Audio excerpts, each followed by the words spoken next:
အားလုံးပဲမင်္ဂလာပါ 1K Cooking Blog Channel လေးကနေပြန်လည်ကြိုဆိုလိုက်ပါတယ်ဒီနေ့မှာတော့တရုတ်စားစာတွေထဲမှာပြင်ရင်တစုဖြစ်တဲ့ဂျီယိုစီချက်လေးကိုချက်ပြပေးမှာပဲဖြစ်ပါတယ်ပထမအဆုံးအနေနဲ့ကြာကြံကိုရေနဲ့နိုင်ခွက်ခန့်လောက်စိမ့်ထားပေးရပါမယ်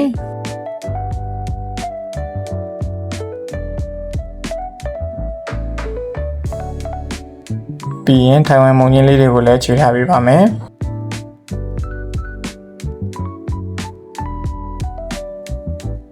ခြွေထားပြီးသားထိုင်ဝမ်မုံညင်းလေးတွေကိုစားနေငယ်ထည့်ပြီးရေနဲ့တန့်စင်သွားသည့်အထိတေချာလေးစီကြောပေးဖို့လိုအပ်ပါတယ်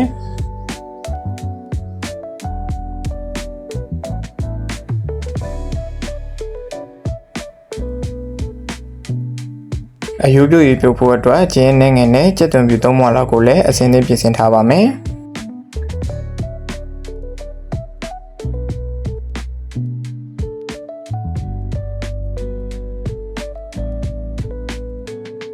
ပြီးရင်ကြက်သွန်ပြူစီချက်ဖို့အတွက်ကြက်သွန်ပြူအလုံးကြီးတစ်လုံးလောက်ကိုချိတ်ဆက်ထည့်ပြီးကျင်းရသွားသည့်အထိချိန်ပေးရပါမယ်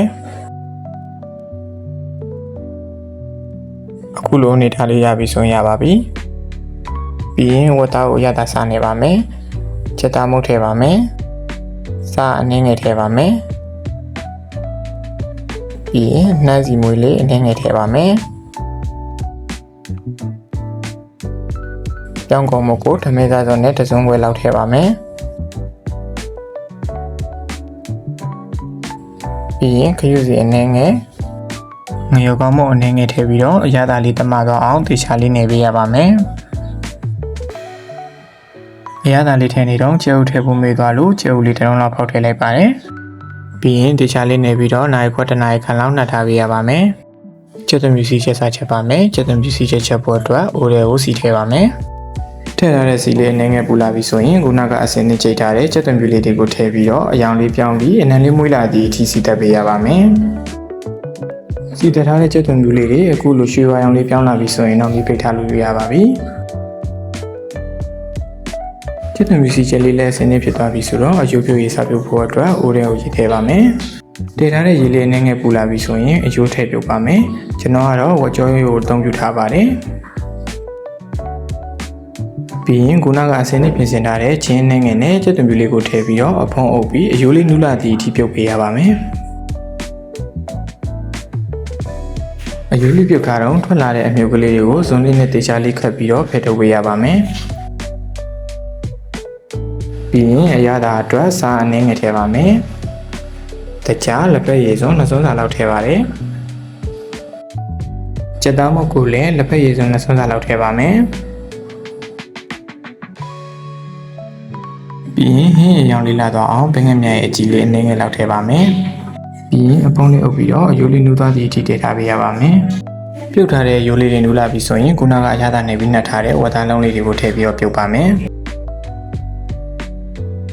ပြုတ်ထားတဲ့ဝက်သားလေးတွေရေပေါ်ပေါ်လာပြီဆိုရင်တော့ဆယ်ထားလို့ရပါပြီဝက်သားလုံးလေးတွေလည်းဆင်းနေဖြစ်ပြီဆိုတော့ဂျီယိုစီချက်လုပ်ဖို့အတွက်ကြာစံနဲ့ဝက်ကလီသားလေးတွေကိုထည့်ပြီးတော့ပြုတ်ပါမယ်ကြာစံလေးတွေကို3မိနစ်လောက်ပြုတ်ထားပြီးရင်ဆုံးဆယ်ထားပေးပါမယ်ဝက်ကလီသားလေးတွေကိုတော့ပို့ပြီးတော့နူသွားအောင်ဆက်ပြုတ်ထားပေးပါမယ်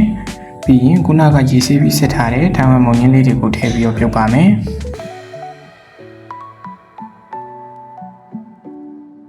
ထည့်ထားတဲ့ရွက်လေးတွေအနည်းငယ်နူးလာပြီဆိုရင်တော့မီးပိတ်ပြီးဆယ်ထားလို့ရပါပြီပြီးရင်ဂျီယိုစီချက်လုပ်ဖို့အတွက်အနှိမ့်ဆက်လုပ်ပါမယ်ကျက်သွန်ပြူစီချက်အနည်းငယ်ထည့်ပါမယ်နှမ်းစီမွေးအနည်းငယ်ထည့်ပါမယ်ချက်သားမှုအနည်းငယ်ထည့်ပါမယ်ဘင်းငယ်များရဲ့ကြီးဓမဲစားစွန်းတစ်စုံဘင်းငယ်များရဲ့နောက်အနည်းငယ်ခရုစီအနည်းငယ်ထည့်ပါမယ်ပြီးရင်ခုနကပြုတ်ထားတဲ့အယိုးပြုတ်ရည်လေးအနည်းငယ်ထည့်ပြီးတော့တမတ်တော့အောင်တေချာလေးစုံနဲ့မှုပေးရပါမယ်ဂျီယိုစီချက်လေးလေးလည်းရပြီဆိုတော့ခုနကအစင်းနဲ့ပြုတ်ထားတဲ့ဝက်ကဒီဇာနဲ့ကြာတန်လေးတွေကိုထည့်ပါမယ်ပြီးရင်ခုနကပြုတ်ထားတဲ့ဝက်သားလုံးလေးတွေကိုထည့်ပြီးတော့အရသာလေးနှံ့ဆက်သွားအောင်တေချာလေးမှုပေးရပါမယ်ဒီလိုဆိုရင်တော့ဆိုင်နေမှာဝယ်စားနေကြရတာအတိုင်းရတာရှိပြီးစားကောင်းနေစီမယ်ဝက်ဂျီယိုစီချက်လေးတစ်ပွဲကတော့အစင်းလေးဖြစ်သွားခဲ့ပါပြီ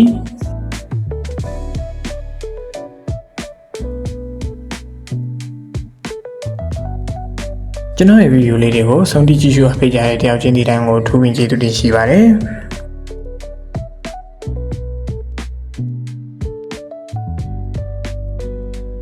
ဒီလိုလွယ်ကူရွှေ့ရှင်းပြီးအိမ်မှာလွယ်တကူချက်စားလို့ရမယ်ဟင်းချက်နီဗီဒီယိုလေးတွေကိုအမြဲတင်ဆက်ပေးသွားမှာမို့လို့ကျွန်တော်ရဲ့ YK Cooking Blog Channel လေးကို like and subscribe လုပ်သွားပေးဖို့လည်းမမေ့ပါနဲ့နော်